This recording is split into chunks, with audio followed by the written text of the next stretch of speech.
আল্লাহর নবীর একটা সাহাবী গাছ আছে জর্দানে। সাহাবী গাছটা 1400 বছর ধরে এখনো মরুভূমির মধ্যে টিকে আছে।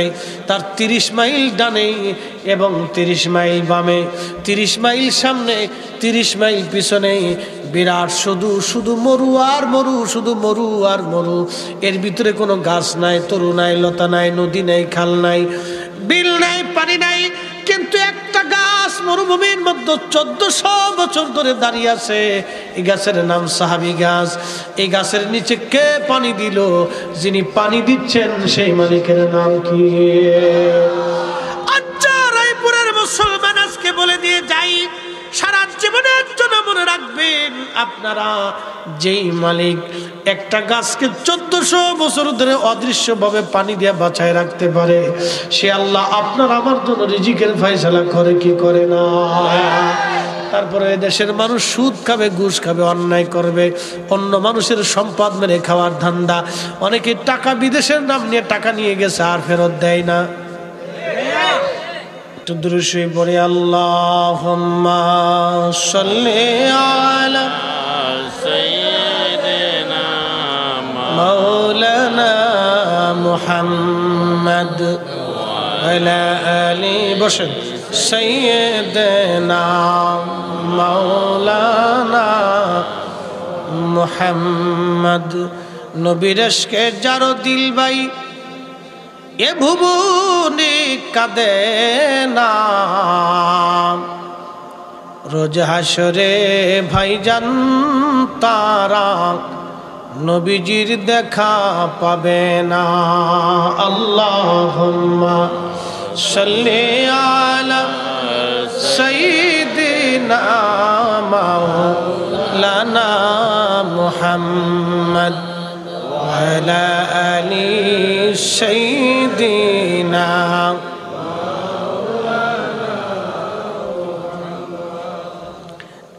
শুনেন, দিনের মাহফিলে বাধা আসবে, ও আগে থেকেই আছে। কেউ পছন্দ করবে, কেউ করবে না। ওইগুলি তাকানোর টাইম বাবা আমাদের নাই। মানুষ আল্লাহরই ভুল ধরে, কয় মেঘ সকালবেলা না দিয়ে বিকেল বেলা কেন দিল না? আল্লাহরই ভুল ধরে, আমার নবীর ভুল ধরে এই উম্মত। কি কথা বলেন? নবী মুহাম্মদ আমাদের মতো মানুষ ছিল, বোধহয় ভুল ছিল। কি বুঝলেন? আমার মতো দাড়িওয়ালা বিরাট পুরুষ এক বুজুর্গ ওয়াজ করে যাচ্ছে, নবীর ভুল ছিল। যারা নবীর ভুল ধরে তারাও বাজান আলেম, তারাও মানুষ, তাদেরও সংখ্যা মহব্বত কম না।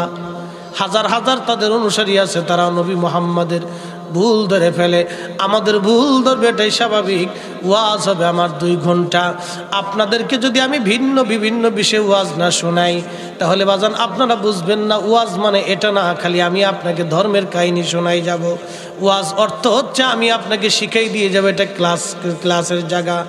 আমরা যখন মাদ্রাসায় পড়েছি, বুখারী শরীফ পড়েছি, তখন মহিলাদের মিন্সের আলোচনা আসছে, আমার পেশাবের আলোচনা আসছে, আমার ওই কি বলে ওই যে আপনার ওই যে নাইট প্রেশার যেটাকে বলে স্বপ্ন দোষ, এই স্বপ্ন দোষের আলোচনা হাদিসে আল্লাহর নবী নিজে বলেছেন। নবী যদি স্বপ্ন দোষের ওয়াজ করতে পারে, তাহলে আমি নবীর উম্মত হয়ে ওয়াজ করতে পারবো না। কারণটা কি? ধর্ম কি আপনার কাছ থেকে শিখা লাগবে নাকি? ওয়াজ কি আপনার কাছ থেকে শিখতে হবে? ফিকহের ক্লাসিক আমাদের উস্তাদরা মহিলাদের সংক্রান্ত মাসালা আমাদেরকে শিখাইছে, পুরুষ সংক্রান্ত মাসালা শিখিয়েছে, স্বামী স্ত্রীর সহবাসের মাসলা শিখিয়েছে। আমরা শরম পাইতাম, হুজুর আমাদেরকে বেদ দিয়ে পিটাইতেন, বেটা তোরা যদি না জানিস উম্মতকে কি করে শিখাবি তোরা? হুজুর মানে এটাই না, হুজুর মানে এটাই না খালি ঘন্টা মরি দিয়া থাকবে। আলেমদের কাজ চতুর্পার্শ্বে একজন মানুষের মাথার থেকে পা পর্যন্ত সব কিছু শিখাই দিয়ে যাওয়া লাগবে, বুঝাই দিয়ে যাওয়া লাগবে। আমার দেশের ছেলেরা, যুবকরা অনেক সময় অনেক কিছু বুঝে না, কিন্তু তাদেরকে সব কিছু বিষয়ে সতর্ক করা আমাদের দায়িত্ব। কথা বলেন ঠিক কিনা? এখন একজনের ভালো না লাগতে পারে, সেটা তার বিষয়, ওটা আমার সাবজেক্ট না। অসুবিধা তার লাগতে পারে, সে তার কাছে খারাপ লাগতে পারে যে বিষয়টা হুজুর কেন আনলো। আপনাদেরকে একটা কথা বলি, আমরা মানুষ, মাথা থেকে পা পর্যন্ত আমাদের অনেক কিছুই আছে। কথা কোন ঠিক কিনা আছে না? আমি আপনাদেরকে ওয়াজ শোনাবো, আমার উদ্দেশ্য হলো আপনাদেরকে আল্লাহর দিকে ডাকা। সেজন্য কি করে ডাকবো?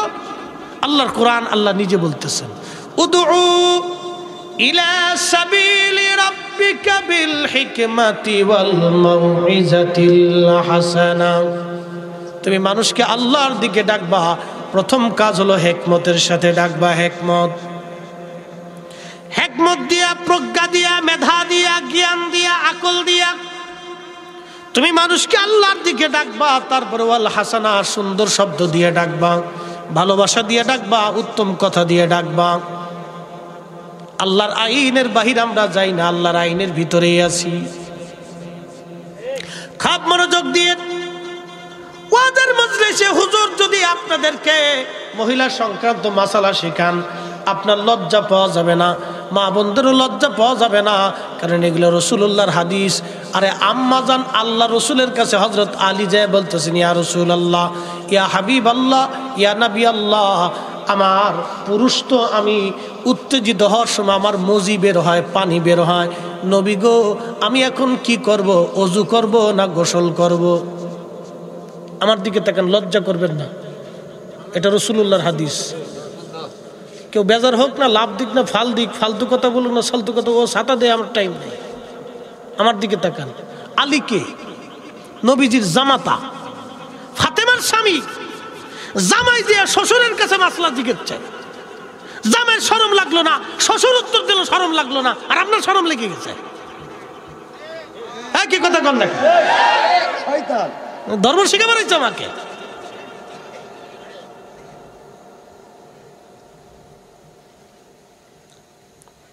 আল্লাহ রসুল ডাক দিলেন, আলী, পুরুষের উত্তেজিত হওয়ার পরে যদি মজি বের হয়ে আসে, পানির মতো যেটা, এটা যদি বের হয়ে আসে, তাহলে তোমাকে গোসল ফরজ হবে না, তোমাকে ওযু ওয়াজিব হবে।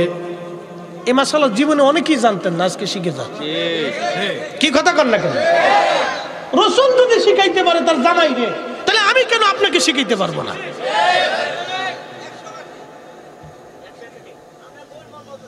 হ্যাঁ ঠিক আছে, ইনশাআল্লাহ। নারে তাকবীর, নারে ইরশাদ, আহলে সুন্নাত ওয়াল জামাত। বাবাজি, আজকে একটা সুন্দর মাসালা শিখলেন না? অনেক যুবকরা কিন্তু জানে না এই মাসালাটা, অনেক জানে না। এই সময় কি ওযু ওয়াজিব, আপনাকে ওযু করতেই হবে, নারী হোক আর পুরুষ হোক। শারীরিক এটা আল্লাহ পাকের প্রদত্ত নিয়ামত। কি কথা কন না কেন? এই নিয়ামতটা যদি না থাকতো তাহলে আমি জন্ম নিতাম না, বাপ শরম পায় লাভ নাই। এই নিয়ামতটা থাকার কারণে আমি দুনিয়াতে আসছি, আমার মা পেটে ধারণ করছে। এটা পৃথিবীর সব মানুষ আছে, নবী, রসুল, অলি, গাউস, কুতুব, আলেম ওলামা, মুফতি, মুহাদ্দিস, মক্কা মদিনার ইমাম, শায়েখ, কেউ কিন্তু বাদ নাই। বাপ সোয়া লক্ষ নবীর জীবনে আল্লাহ পাক এই সিচুয়েশন তৈরি করে দিয়েছে। তো খুব মনোযোগ দিয়ে আল্লাহ রসুল বলতেছে, আলী রে শুনে রাখো, এই সময় তোমাকে ওযু ওয়াজিব হয়ে যাবে, গোসল ফরজ হবে না। তবে যদি সাদাটা বের হয়ে আসে, যেটাকে নুতফা বলা হয় আরবিতে, তাহলে তোমাকে ওই সময় গোসল ফরজ হবে। প্রিয় যুবক ভাইরা, শরম করা যাবে না, মা বোনরাও শরম করবেন না, কারণ এই বিষয়টা জানার দরকার ছেলেমেয়েদের। আমি বলে দিয়েছি, তায়াম্মুমের মাসালা আপনাকে শিখাইলাম, এই মাসালা আপনারা জানতেন না বিধায় আপনাদেরকে শিখাইলাম। আমরা এইগুলি শিখতে শিখতে 22 বছর পার করছি। যদি এইগুলি আপনারা না জানেন তাহলে কে শিখবে? গোসলের ফরজ 3টা। গোসলের ফরজ কয়টা? 3টা গোসলের ফরজ। 1 নম্বর গোসলের ফরজ হলো নাকের মধ্যে পানি দেওয়া, গড়গড়ার সাথে কুলি করা, আর সমস্ত শরীর ধৌত করা। আমার দেশের হাজার হাজার মুসলমান আছে গোসলের ফরজ কয়টা বলতেই পারে না। কি কথা কর না কেন? হাজার হাজার নারী আছে গোসলের ফরজ কয়টা করতে পারে না।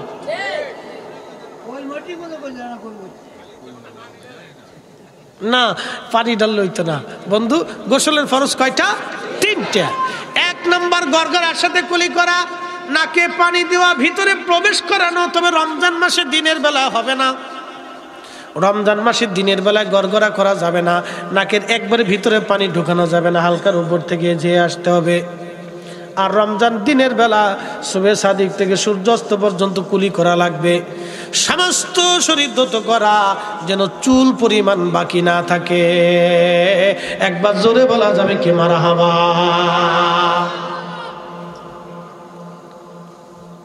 তাহলে কয়টা জিনিস আজকে শিখে গেলেন দেখেন। কেউ স্যার দেখায় চলে গেলে ও সাথে আমার দেওয়ার টাইম নেই। ধর্মের কথা বলেই যেতে হবে, শরম পাইলে কিচ্ছু আসা যায় না ভাই। একসাথে বলবেন না আল্লাহু আকবার। এবার আসেন মূল আলোচনায় চলে যাই। তায়াম্মুম সংক্রান্ত আলোচনাতে আমি অনেক কথা আপনাদেরকে নিয়ে বলছি। একটা আলোচনায় আসলে বাপ আনুষঙ্গিক কথা আসতেই হবে। আপনারা মানুষ, আমি একজন মানুষ, রাত 1টা পর্যন্ত বসে রয়েছেন। আপনাদেরকে যদি একটু আনন্দ না দিই তাহলে আপনারা কিন্তু ঝিম এসে যাবে, ঘুম এসে যাবে। কথা ঠিক কি না? এটা কিন্তু এশার পরের ওয়াজ না, এটা রাত 12:30টার ওয়াজ। এ সময় আপনাকে আমাকে একটু আনন্দ দিতেই হবে, মনের তৃপ্তি দিতেই হবে। না দিলে তো আপনি বসে থাকতে পারবেন না।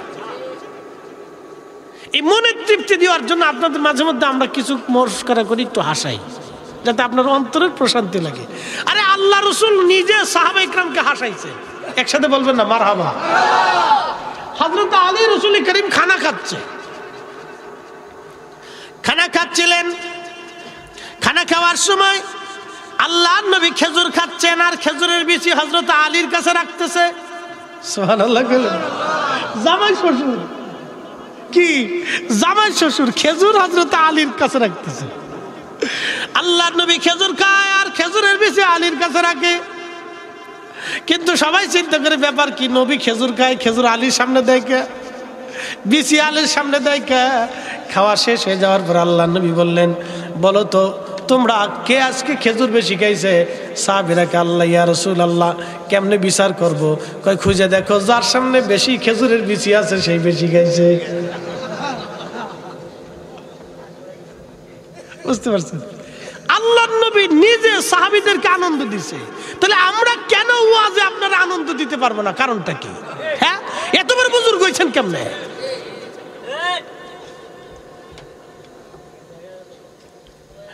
প্রিয় মুসলমান আমার, খুবই মনোযোগ দিয়ে শুনিয়া যান।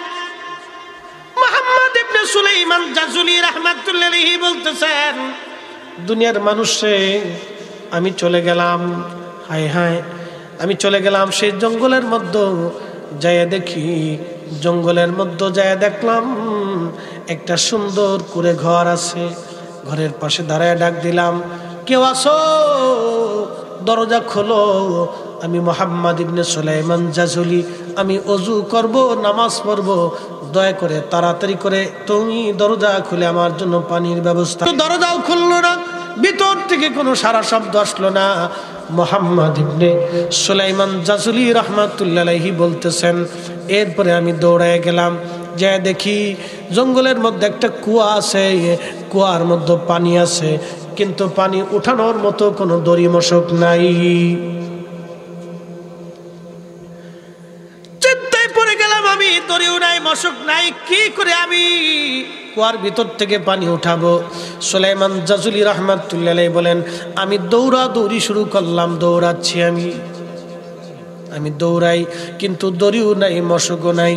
বাজান, আপনারা যেটা সহজ মনে করতেছেন ওয়াজ, এটা সহজ না। আপনারা পরিপূর্ণ ঘুমাইছেন। আমি আজকে সারা দিন রাত 24 ঘন্টায় মাত্র 3-3.5 ঘন্টা ঘুমাইছি। ঢাকার থেকে জার্নি করে বাজিতপুর মাহফিল সেরে আপনার এখানে আসছি। ভাইজান, আমি যদি একটু আপনাদেরকে নিয়ে মহব্বতের মশকরা না করি তাহলে আমারও ক্লান্তি লাগবে, আপনাদেরও ক্লান্তি আসবে। রাত কিন্তু প্রায় 1:45 বাজতেছে, রাত্র কম না বাজানো, অনেক রাত হয়েছে। এই সময় মানুষ বসে বসে ওয়াজ শোনে না, অনেক মানুষ কাঁথার নিচে যায় ঠান্ডার মধ্যে ঘুমাই পড়ছে। আপনারা বসে রয়েছেন, এটা ইমানের পরিচয়, এটা ইমানের পরিচয়, ইমানের পরিচয়। কথা কোন ঠিক কিনা?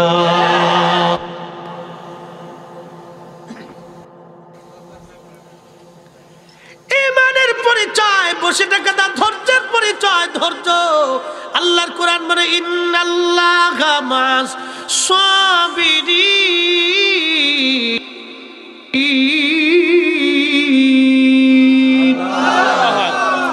আল্লাহর কোরআন বলে, নিশ্চয় আমি আল্লাহ সবরকারীদের সাথে থাকি।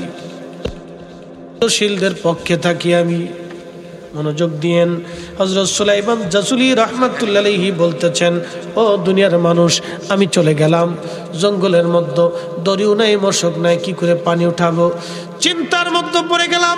চিন্তার মধ্যে পড়ে যাওয়ার পরে আমি একবার কুয়ার পাশে দৌড়াই যাই, আবার জঙ্গলে দৌড়াই যাই। কিছুক্ষণ পরে দেখলাম একটা আফ্রিকার ছোট্ট মেয়ে কুয়ার অদূরে দাঁড়ায় দাঁড়ায় মুস্কি মুস্কি হাসে। ডাক দিয়ে বললাম, ওরে বালিকা, কি জন্য তুমি দূরে দাঁড়ায় দাঁড়ায় হাসো? ওরে মেয়ে, বলো তুমি কি দড়ি মশক সামলাইছো? মেয়েটা ডাক ডাক, না হুজুর, দড়ি মশক আমি সামলাই নাই। তাহলে বলো তুমি কি জন্য হাসো? বলে, হুজুর আপনার এই ছুটাছুটি দৌড়া দৌড়ি দেখে আমি হাসি। বলে, মেয়েরে, মা রে, আমি যে দৌড়াই সাদে তো দৌড়াই না, পানি উঠাইতে হবে, আমার ওযু করতে হবে, নামাজ পড়তে হবে রে মা। কিন্তু দড়িও নাই, মশক নাই, কি করে পানি উঠাবো? ছোট্ট মেয়েটা ডাক দিয়ে বলল, হুজুর মনে কিছু নিবেন না, আপনার পরিচয়টি কি দয়া করে বলবেন? বলে, হ্যাঁ আমার পরিচয়, আমার নাম মোহাম্মদ ইবনে সুলাইমান জাসুলি। বলে, হুজুর আপনার পরিচয় আমি বহুদিন আগে শুনেছি, আপনি অনেক বড় মুহাদ্দিস, এই আফ্রিকায় আসছেন কালেমার দাওয়াত দেওয়ার জন্য। তবে হুজুর একটা কথা বলি, মনে কিছু নিবেন না। বলো মা, কি বলতে চাও? কুয়ার নিচ থেকে কি দরিয়ার মশক ছাড়া পানি কি উঠানো যায় না? না না, জোরে বলেন আল্লাহু আকবার। আরো জোরে, আরো জোরে, আরো জোরে। তেলের গাড়ি তেলে চলে, হাওয়ার গাড়ি হাওয়ায় উড়ে, বিনা তেলে চালায় গাড়ি নবী সুলাইমান। আমরা সেই মুসলমান, আমরা সেই মুসলমান। কথা বলেন ঠিক কিনা? মোহাম্মদ ইবনে সুলাইমান জাসুলি ডাক দেখে, মা দড়ি বালতি ছাড়া কি করে পানি উঠাবো? বলে, হুজুর আপনি দাঁড়ান, আমি উঠাচ্ছি। আরো জোরে। আমার মা বোনদের ফুসকা নিয়ে কেন ওয়াজ করলাম? ও মা বোনেরাও আসেন, এখন শুনে যান। আমরা ফুসকার পাগল, টেলিভিশনের পাগল, স্টার জলসার পাগল। বোনেরা রে,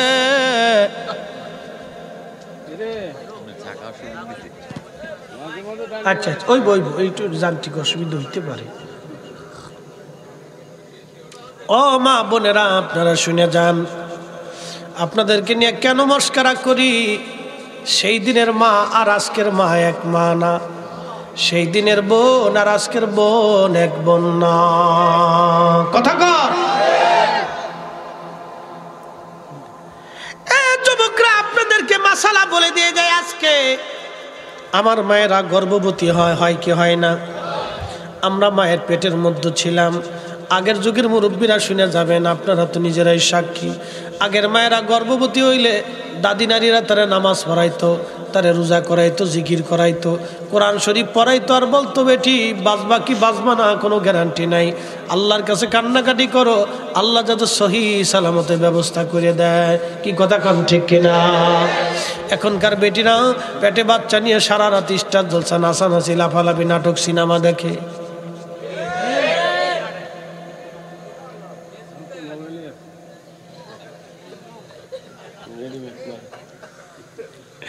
রেডিমেড নারী। কেন বলতেছি? মস্করার সাথে বুঝাই দিয়ে যায়। আজকে ছোট্ট মেয়েটি ডাক দিয়ে বলতেছে, হুজুর আপনি দাঁড়ান, আমি পানি উঠাই। একটা পাথর এনে মেয়েটি কুয়ার পাশে দাঁড়াইয়া কি যেন পড়লো, আর কুয়ার মধ্যে থুতু মারলো। কি যেন পড়লো আর থুতু মারলো, কি যেন পড়লো আর থুতু মারলো। কিছুক্ষণ পরে দেখা যায় কুয়ার নিচ থেকে পানি উঠে উঠে উঠে উঠে একেবারে কুয়া ভরে গেছে। না না, হয় না, আরো জোরে বলবেন আল্লাহু আকবার। তেলের গাড়ি তেলে চলে, হাওয়ার গাড়ি হাওয়ায় উড়ে, বিনা তেলে চালায় গাড়ি নবী সুলাইমান, আমরা সেই মুসলমান, আমরা সেই মুসলমান। ও বোনেরা, সেই দিনের মা কি মেয়ে জন্ম দিছে একটু দেখেন। পরের ঘটনায় পরে আসতেছি। এবার নারী জাতির ওয়াজে চলে যায় সামান্য একটু। আপনার জীবনেও কাজে লাগবে, আমার জীবনেও কাজে লাগবে। আমার মায়েরা গর্ভবতী হয়, আমাদের মেয়েরা গর্ভবতী হয়, আমাদের বোনেরা গর্ভবতী হয়। বাচ্চা পেটে আসার পরে ডাক্তার তদারকি করে। গাইনি বিশেষজ্ঞ ডাক্তার যারা আছে তারা মহিলাদেরকে পরামর্শ দেয়, আপনি এই সময় পুষ্টিকর খাবার খাবেন।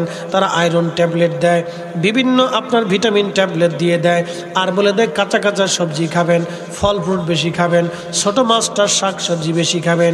ঠান্ডা লাগানো যাবে না, অসুস্থ হওয়া যাবে না, তদারকি রাখতে হবে, ভারী কাজ করা যাবে না, পেটে আঘাত করুক এমন কোনো কাজ করা যাবে না। তাহলে বাচ্চা বিকলাঙ্গ হবে, বাচ্চা অসুস্থ হবে, বাচ্চা অন্ধ হতে পারে। ভালো পুষ্টিযুক্ত খাবার খেতে হবে যাতে বাচ্চা স্বাস্থ্যকর হয়।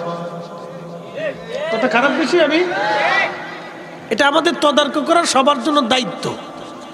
আল্লাহর নবী এই ব্যাপারে কি বলে গেছে এবার শুনে যান। বলবেন যে রসুলের বাইরে ওয়াজ করতেছি না। আল্লাহ রসুল বললেন, আমার উম্মতরা তোমাদের গর্ভবতী নারীদেরকে খেজুর খাওয়াও। মারহাবা কর। কি খাওয়াও? কেন খেজুর খাওয়াবে? আল্লাহ রসুল এই জন্য বলে গেলেন খেজুর এই জন্য খাওয়া, এটা পুষ্টিকর খাবার, এটা জান্নাতের ফল, আল্লাহর পছন্দের ফল। হযরতে মারিয়াম যখন বাচ্চা প্রসব করেছিল তখন আল্লাহ কুদরতিভাবে খেজুর গাছের মধ্যে পাঠিয়ে দিয়েছিল। মারিয়াম যে গাছের খেজুর গাছের নিচে ছিল, মারিয়াম ডাক দেখ, আল্লাহ আমি এখন তো ক্ষুধার্ত, আমি ক্ষীণ দুর্বল, আমার বাচ্চা আসছে, ঈসা নবী দুনিয়াতে আসছে, আল্লাহ আমার রক্তক্ষরণ হয়েছে, আমি খুবই দুর্বল, আমি খুব নাজুক। আল্লাহ বললেন, ও মারিয়াম, তোমার পাশে যে খেজুর গাছ আছে এই খেজুর গাছের কাণ্ড ধরে তুমি ঝাঁকি দাও, আল্লাহর কুদরতি জান্নাতের খেজুর তোমার কাছে পড়বে। আল্লাহু আকবার। খেজুরের ডাল ধরে ঝাঁকি দিলেন হযরত মারিয়াম, খেজুরগুলি থুকা থুকায় পরে আসলো। মারিয়াম ওই খেজুর খাওয়ার পরে তিনি শক্তিশালী হলেন। আল্লাহ নবী বললেন, যেই খেজুর মারিয়াম খাইলো তোমরা তোমাদের নারীদেরকে সেই খেজুর খাওয়াও, বাচ্চা হৃষ্টপুষ্ট হবে, নারী শক্তিশালী হবে, এই খেজুরও তোমরা তোমাদের নারীদেরকে খাওয়াও। এই খেজুর না খাইয়া বেটিরা খালি ফুচকা খায় আর আপনার চটপটি খায়। এই ওয়াজ করছি দেখে আমার ভাইরা যদি বেজার হন, কিছুই করার না।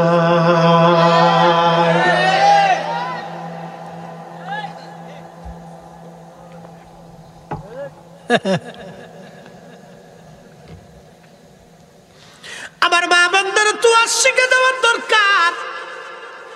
এখন আপনাদেরকে প্রশ্ন করি, জবাব দিবেন। নারী পুষ্টিকর খাবার খেলে যদি আমার মার পুষ্টিকর খাবার খাওয়ার কারণে যদি আমার পুষ্টি হয়, মা অসুস্থ হলে যদি আমি অসুস্থ হই, মা ঠান্ডা লাগলে যদি আমার নিউমোনিয়া হয়, ঠান্ডা লাগার সম্ভাবনা থাকে, হাঁপানি হতে পারে, তাহলে যেই মা পেটে বাচ্চা নিয়ে সারা রাত্র নাটক সিনেমা দেখে, নাচানাচি লাফালাফি দেখে, ওই বাচ্চা দুনিয়াতে আসার পরে এটা নাচানাচি লাফালাফি হয়ে যায়।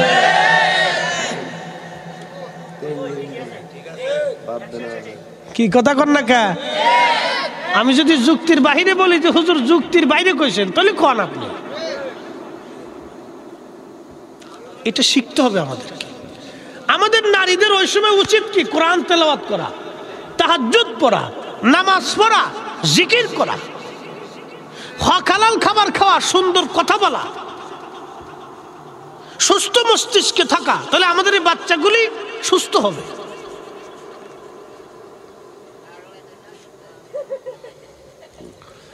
প্রিয় মুসলমান, খুবই মনোযোগ দিয়ে শুনিয়া যান। আচ্ছা, আমার দিকে তাকান, খুবই মনোযোগ বাবাজি। হযরত রাসূল করিম সাল্লাল্লাহু আলাইহি ওয়াসাল্লামের প্রেম বাগানে ছোট্ট একটা বালিকা কুয়ার পাশে দাঁড়াইয়া কি যেন পড়ল, আর কুয়ার নিচ থেকে পানি উঠে কুয়া ভরে গেল। একসাথে জোরে বলবেন আল্লাহু আকবার। বলেন, এই উম্মতের পাওয়ার আছে না নাই? চিন্তা করেন তো, মুহাম্মদ ইবনে সুলাইমান জাসুলি ডাক দেখা, আমি এই সময় তাড়াতাড়ি করে ওই পানি দিয়ে ওযু করলাম, নামাজ আদায় করলাম। নামাজ শেষ করার পরে আমি ঘরের কাছে গেলাম, টোকা লাগায় বলি, মা দরজা খোলো। ছোট্ট মেয়েটা বলতেছে, হুজুর আপনি চলে যান, দরজা খোলা যাবে না। আমি ডাক দেখলাম, মা রে এমন কি আমল তুমি করলা রে মা? ওই আমলের বিনিময়ে কুয়ার নিচ থেকে পানি উঠাইলা। মা এই বিদ্যা তুমি আমারে শিখাও। বলে হুজুর অনুমতি নাই। বলে মারে ওই আমলের সাহেবের দোহাই দিচ্ছি, দরজা খোলো মা, দরজা খোলো। রায়পুরার মুসলমান, ধৈর্য ধরলে সুন্দর কথা শোনা যাবে। ও মা বোনেরা, ধৈর্য ধরলে সুন্দর কথা শোনা যাবে। এমন কিছু কথা যা আপনি কল্পনাও করেন নাই, সেটা আল্লাহ আমাদের জবান দিয়ে বের করে দেয়। এ মা বোনেরা শুনিয়া যান, ছোট্ট মেয়েটি ডাক দে বলো, হুজুর এমন একজন সাহেবের দোহাই আপনি দিছেন, দরজা না খুলে পারলাম না। দরজা খুলে ডাক দে বলে, হুজুর আপনি কি চান বলেন তো? বলে মারে আমি এত বছর ধরে হাদিস পড়াই, শত শত হাজার হাজার লাখ লাখ ছাত্র আমার, কত মানুষে আমি মুহাদ্দিস বানাইলাম, কত ছাত্ররা আমি আলেম বানাই দিলাম, আজও পর্যন্ত কুয়ার নিচ থেকে পানি উঠাইতে পারলাম না রে মা। এই তুমি একটা ছোট্ট মেয়ে কুয়ার নিচ থেকে পানি উঠাইলা, এটা কোন বিদ্যা, কোন আমল? দয়া করে তুমি আজকে বলে দাও। ছোট্ট মেয়েটি ডাকতে বলতেছে, হুজুর সে আমলের নাম হলো আমার নবীর দুরূদ শরীফ। হ্যাঁ চিৎকার মেরে ধরে বলে আল্লাহু আকবার।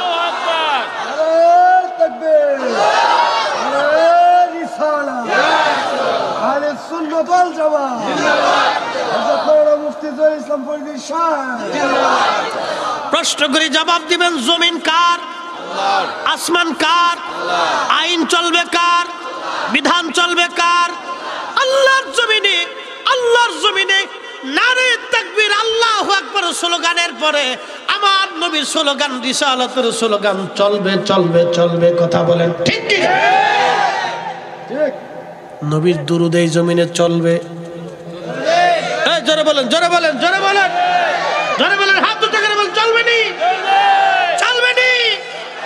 কারো ফতোয়া আমরা বন্ধ করব না। কথা বলেন ঠিক না বেঠিক? নবীর দুরূদ পড়ো দিলে দিলে, তোমরা নবীর দুরূদ পড়ো দিলে দিলে, হৃদয় খুলে নবীর দুরূদ পড়ো দিলে দিলে, গর্বেতে রাসূল দিওয়ানা টের পাইলেন না, মায়া মেনা খবর দিল জিবরাইল আমিনে, হায় হায় খবর দিল জিবরাইল আমিনে, রাইখো মনে নবীর দরদ পড়ো দিলে দিলে, তোমরা নবীর দুরূদ পড়ো দিলে দিলে, হৃদয় খুলে নবীর দরদ পড়ো। মুহাম্মদ ইবনে সুলাইমান জাজুলি ডাক দেখো, মারে ওই দুরূদটা আমারে শিখাও। বাজান ওয়াজ কিন্তু শেষ না, আরো আসতেছে, সামনে বসে যান। চলবে তো?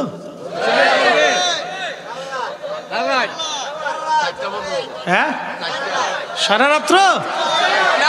বাজান আপনারা তো বলেন সারা রাত, আমার কালকে 4টে মাহফিল। গলা আমার কয়টা? মেশিন কিন্তু একটা, মগজ আমার কয়টা?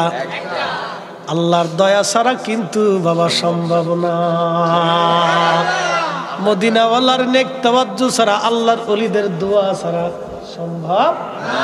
আমি এমন একটা পীরের বাড়ি 12 বছর খাইছি, যেই বাড়ির একবারে তাবারক খেলে বহু ক্যান্সার রোগী আমার চোখের সামনে ভালো হয়ে গেছে। আমি 12 বছর ওই বাড়ি তাবারক খাইছি, 12 বছর খেয়ে খেয়ে মানুষ হয়েছি। আল্লাহর অলির বাড়ি কেউ যদি 12 বছর থাকে বাপ, সে আল্লাহর অলি হয়ে যায়। আমি 12 বছর থাকছি, জীবনে কত তাহাজ্জুদের ওয়াক্ত আমি ওই দরবারে কাটাইছি। আমার একটা গোপন আমল আছে বাজান, এইগুলি বলবো না, গোপন একটা আমল আছে বাপ, অন্ধকারে একদিন বলে দিয়ে যাবো। এমন একটা গোপন আমল করবেন, আমার আল্লাহ আপনারে কোথাও ঠেকাবে না।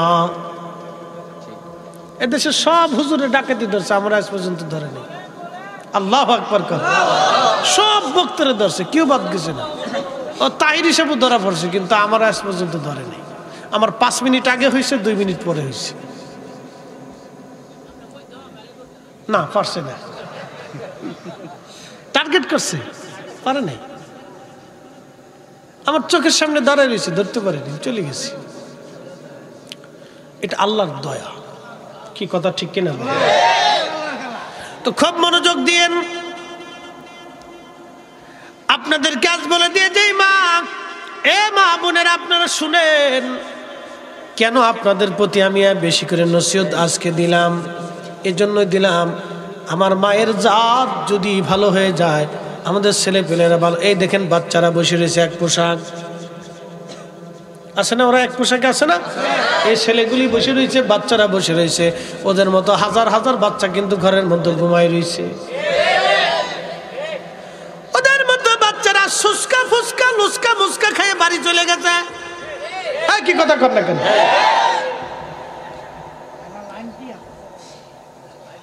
এই বাচ্চাগুলি বসে রয়েছে, দাদাকে লাইন ঠিক আছে।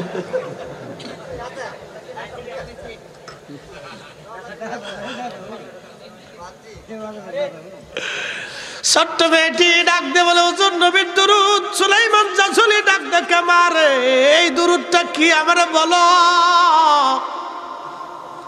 মেয়েটা ডাক দেখে, হুজুর আপনার জন্য আফসোস, আমার তো মন চায় আপনাকে শিখাই দেই, কিন্তু আল্লাহর নবী আমাকে এজাজত দেয় নাই। মুহাম্মদ ইবনে সুলাইমান জাসুলি ডাক দেখা, মা নবীজির সাথে কি তোমার দিদার হয়? প্রত্যেক রাত্রেই হয়। হয় নাই বাপ, জোরে বলেন না ইয়া রাসূলুল্লাহ। আমার নবী আছে না নাই? নবী কি বিরাট বড় মুহাদ্দিস দেখে দেখা দেয় না আশিকের সাথে দেখা দেয়? কি বাপ, কি কথা ঠিক না? আশিক ছাড়া দেখা দেয় না।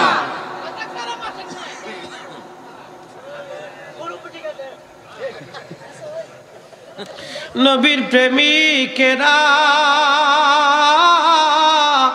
দিশাহারা মরণের ভয় করে না, প্রেম তো মরে না, প্রেম তো মরে না। প্রেম করেছে বাসকুরুডি, 32 দাঁত ভাঙলেন তিনিও। নবীর প্রেমে হযরত হানজালা ঘরে থাকতে পারে না, প্রেম তো মরে না।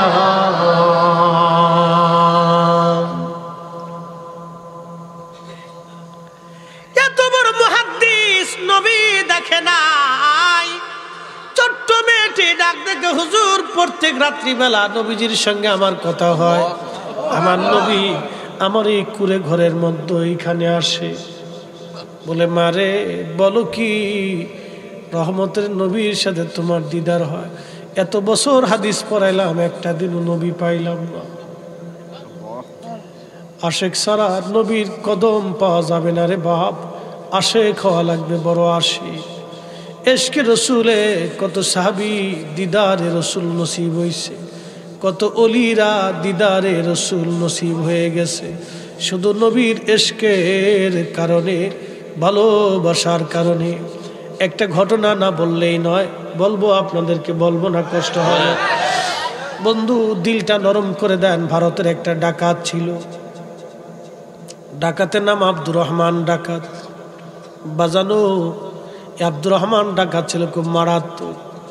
একদিন তার লোকেরা এক পাহাড়ি অঞ্চল থেকে একটা সুন্দরী মেয়েকে ধরে নিয়ে আসলো। ওই মেয়েটা এতই সুন্দর ছিল, শুধু সুন্দর না, কিছু মেয়ে দেখবেন সুন্দরী বটে কিন্তু চেহারার মধ্যে কোনো মাধুর্যতা নাই। আবার কিছু মেয়ে দেখবেন চেহারার ভিতরে নুরানি ভাব আছে,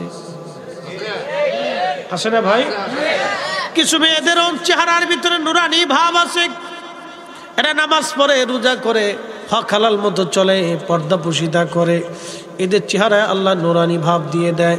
তো মেয়েটার চেহারা শুধু সুন্দরী না, পরম নুরানি চেহারা।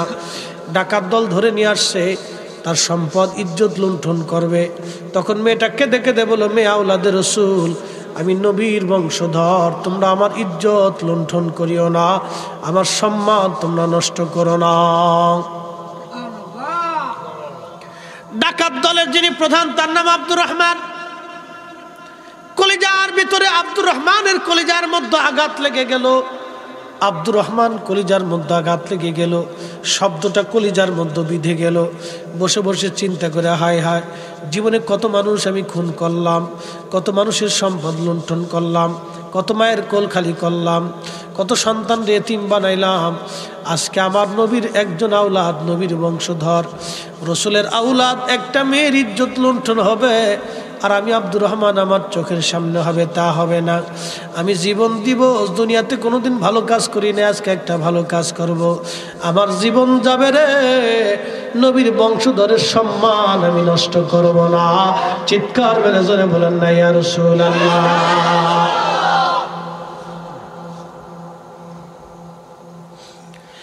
একটা কথা সারা জীবন শুনে রাখবেন, কেউ যদি রসুলের বংশধর হয়, সে বেনামাজি হবে না, বেশরিয়া হবে না, বেডি মানুষের সামনে যাবে না, বেডি মানুষের হাত ধরবে না, বেডি মানুষের ফু দিবে না।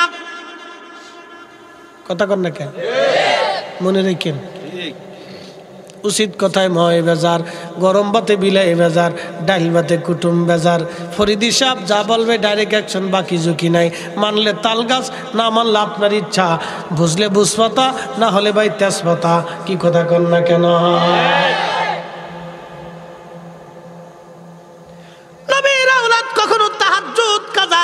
করে না, যার শরীরের ভিতরে রসুলের রক্ত থাকবে সে তাহাজ্জুদ কাজা করবে না, সে হারাম খাবে না, যাকাত খাবে না, সদকা খাবে না। মনে রাখবেন এই কথা সারা জীবন। বাজান, মেয়েটা কাঁদতেছিল, আব্দুর রহমানের মনের মধ্যে মায়া লেগে গেল, হায় হায়, না না, আমার জীবন চলে যাবে। বন্ধুদেরকে বলো, বন্ধুরা, জীবনে বহু অন্যায় করছো, আজকে আমি আব্দুর রহমান তোমাদেরকে বারণ করলাম, এই মেয়েটার গায়ে হাত দেবা না। বন্ধুরা বলো, আব্দুর রহমান, তুমি আমাদেরকে ধোঁকা দিয়ে মেয়ে ভোগ করতে চাও। আব্দুর রহমান বলতেছে, না রে বন্ধুরা, শোন, মেয়েটা কাঁদে, সে পরমা সুন্দরী বটে, কিন্তু তার চেহারার দিকে তাকাও, নূর চমকায়। আমার মন বলে সে আওলাদের রসুল। শোন, সে আওলাদের রসুল বলে নিজেকে পরিচয় দিচ্ছে, তবে আমি আব্দুর রহমানের কলিজার মধ্যে বড় মায়া লাগছে। তোরা শোন, যদি এই মেয়েটার দিকে হাত বাড়াও, তাহলে এই তলোয়ার, এই ছুরি তোমাদের বুকে বিদ্ধ হবে। আজকে তোমাদের পরম বন্ধু আব্দুর রহমান তোমাদের শত্রু হয়ে যাবে, হয় আমি মরবো, না হয় তোমরা মরবা।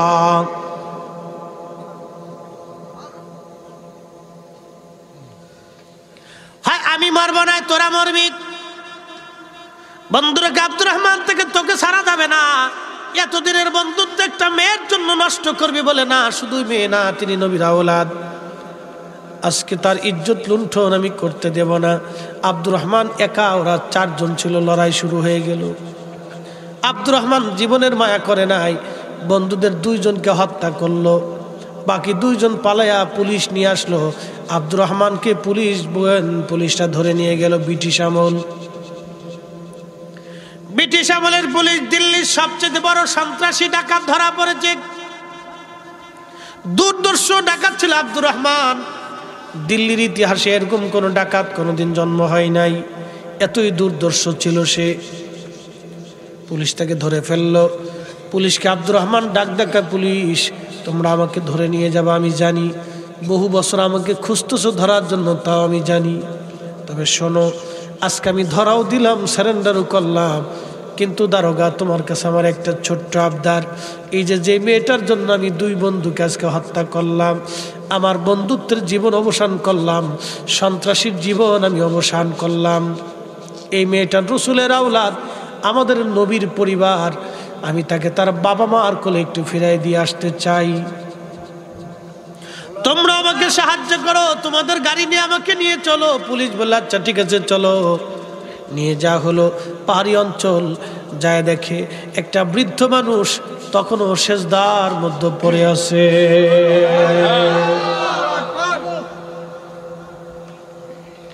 মেয়েটা যায় বাবা বলে ডাক দিছে, বৃদ্ধ লোকটি সেজদার থেকে মাথা উঠে বলে মা তুমি কি ফিরে আসছো? বলে আব্বা জান চিন্তা করবেন না, আমি নিরাপদে ফিরে আসছি। বলে ভাইরে, আমি সেই তাহাজ্জুদের সময় ওরা তোমাকে ধরে নিয়ে গেছে, আজকে সারা দিন সারা রাত্র আমি আল্লাহর দরবারে সিজদায় পড়ে আছি। মেয়েটা ডাক দিয়ে বলতেছে আব্বা জান, ওই যে দেখেন যে এই যুবকের হাতের মধ্যে করা, এই যুবকের নাম আব্দুর রহমান, সে ডাকাত দলের প্রধান। আব্বা জান, আমি তাকে পরিচয় দিয়েছি আমি ওরা আওলাদের রাসূল। এই পরিচয়ের কারণে এই যুবক আব্দুর রহমান সে আমার ইজ্জত বাঁচাইতে যায় 2 বন্ধুকে হত্যা করেছে, পুলিশ তাকে ধরেছে। আব্বাজান, আমরা তো রসুলের বংশধর, আপনি দয়া করে আমার এই আব্দুর রহমানের জন্য আপনি একটু দোয়া করে দেন। বৃদ্ধ লোকটা ডাক দেয় বলতেছে বাবারে, আমার শরীরের মধ্যে রসুল্লাহ রক্ত প্রবাহিত হয়, আমি আমার মেয়ে আমার স্ত্রী সবাই মিলে তাহাজ্জুদ নামাজ পড়ার জন্য উঠেছিলাম, ডাকাতরা আমার মেয়েটাকে ধরে নিয়ে যায় আমার চোখের সামনে। বাবারে, ওই সময় থেকে আমি আল্লাহর দরবারে সেজদায় পড়ে কান্নাকাটি করেছি তার নিরাপত্তার জন্য। বাবা, তোমার মন আল্লাহ নরম করে দিয়েছে, আমি রাসূলুল্লাহর কদমে তোমার জন্য সুপারিশ করব। আল্লাহু আকবার।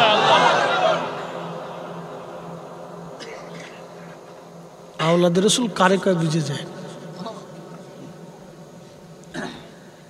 আমি রাসূলুল্লাহর কদমে তোমার জন্য সুপারিশ করব, তুমি যাও, চিন্তা করো না তুমি। বাজান হলো মৃত্যুর ফাঁসি হবে কিছুদিন আগে, জেলার ছিল মুসলমান, জেলার রাত্রিবেলা ঘুমায়, স্বপ্নের ঘরে দেখে রাহমাতুল লিল আলামিন তশরিফ আনছে। তুমি মোদের আশার আলো।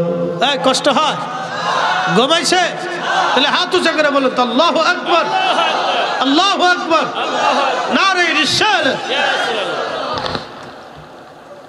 কেবল 1টা বাজে, 2টা 3টে না বুঝলে কেউ ওয়াজ হয়? হ্যাঁ,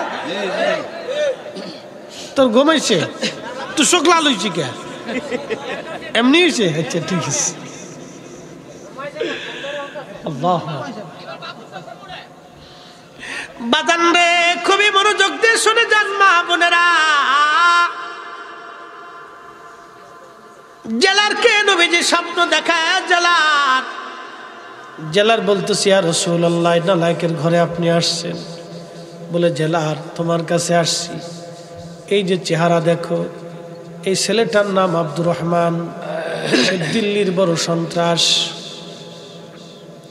আব্দুর রহমান মৃত্যুদণ্ডপ্রাপ্ত আসামি তোমার জেলখানায়, আমি রসুল হুকুম করলাম তুমি তাকে খালাস করো,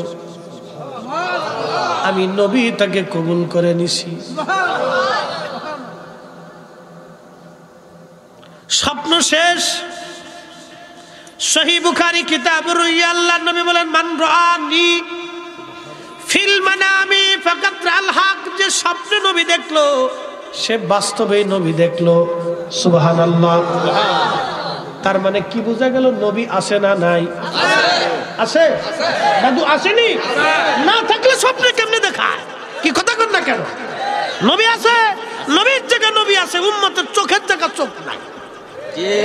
আমরা দেখি না, এটা আমাদের চোখের দোষ। কি মুফতি সাহেব ঠিক আছে না? এটা আমাদের চোখের দোষ।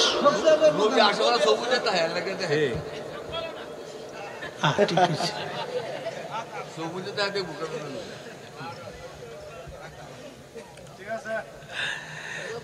রায়পুরের মুসলমান আব্দুর রহমানকে পরের দিন জেলার তাহাজ্জুদ নামাজ পড়লেন, ফজরের নামাজ পড়লেন। জেলালের অন্তরে চিন্তা, হায় হায় আমি এই যুবকের জন্য আমার বুলন্দ নসিব, আমি নবী স্বপ্ন দেখলাম। আল্লাহ রসুলকে কেউ যদি স্বপ্ন দেখে তার মধ্যে ঈমান যদি থাকে সে জান্নাতি। জোরে জোরে জোরে জোরে জোরে। যারা দেখলে উম্মত জান্নাতে যায়, যারা দেখলে উম্মত জান্নাতে যায়, সেই নবীর কবরকে কেউ যদি রওজা না মানে তার মনে বোঝা গেল ওই হলো শয়তানের দালাল। ঠিক ঠিক। এই কথা আমরা কইলে আমরা ওই বেদাতি, আমরা হইছি পীর পূজারি, আমরা ওই মাজার পূজারি, আর ওরা হইছে হক্কানি। চিন্তা করেন দি, উদর ফিন্ডি বুদর করে চুরি করছে একজন, সাফাইছে আর একজনের গাড়ি।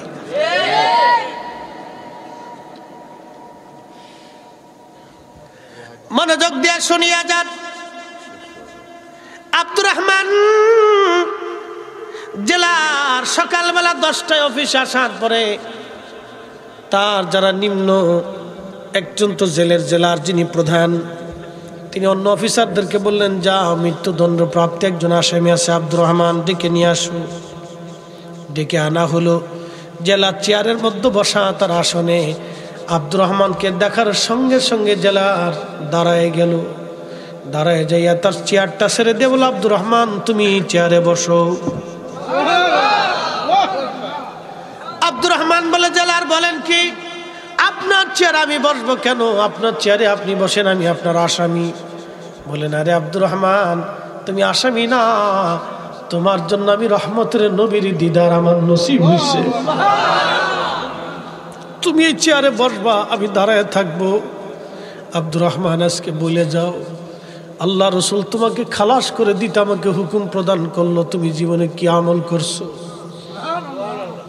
আব্দুর রহমান কেঁদে বলে, জেলার জীবনে এমন কোনো খারাপ কাজ না আমি না করেছি, কিন্তু সেই দিনের ঘটনা, নবীর একজন আওলাদ, একটা মেয়েকে ধরে নিয়ে আসা হলো, তার ইজ্জত লুণ্ঠন হবে। সে কাঁদতেছিল আর বলতেছিল, আমি আওলাদের রসুল, নবীর বংশধর, তোমরা আমার সম্মান নষ্ট করিও না। আমি তার সম্মান বাঁচানোর জন্য আমার 2 বন্ধুকে হত্যা করলাম। নিজের জীবনের মায়া করি নাই, রসুলের ইজ্জতের মায়া বেশি ছিল আমার। আল্লাহু আকবার। নবীর ইজ্জতের মায়া আমার বেশি, জীবন থেকে নবীর ইজ্জতের মায়া বেশি করেছিলাম সেই দিন। আমি তাকে তার বাবার কাছে ফিরিয়ে দিয়ে আসছিলাম। তার বাবা নিজে আমাকে রাসূলুল্লাহর কদমে নালিশ করবে বলে দিয়েছিল। আজকে বুঝতে পারছি আমি ঠিক কাজ করেছিলাম, অন্যায় করি নাই। আমি আমার রসুলের একজন আওলাদের ইজ্জত বাঁচাইছি, যার কারণে আল্লাহর নবী আপনাকে সব নামকে খালাস করে দিতে বলেছে। একবার জোরে বলা যাবে কে মারহাবা। লা ইলাহা ইল্লাল্লাহ, জোরে লা ইলাহা ইল্লাল্লাহ, ও লা ইলাহা ইল্লাল্লাহ, হাসবি রব্বি জাল্লাল্লাহ, মা ফি কলবি গায়রুল্লাহ। আহা নূর মুহাম্মদ সাল্লাল্লাহ, বলি নূর মুহাম্মদ সাল্লাল্লাহ, বলি লা ইলাহা ইল্লাল্লাহ, লা ইলাহা ইল্লাল্লাহ, লা ইলাহা ইল্লাল্লাহ মুহাম্মাদুর রাসূলুল্লাহ সাল্লাল্লাহু আলাইহি ওয়াসাল্লাম। এসেছেন যত নবী সকলের ইমাম, সালাম নবী তোমায় হাজারো সালাম। ইয়া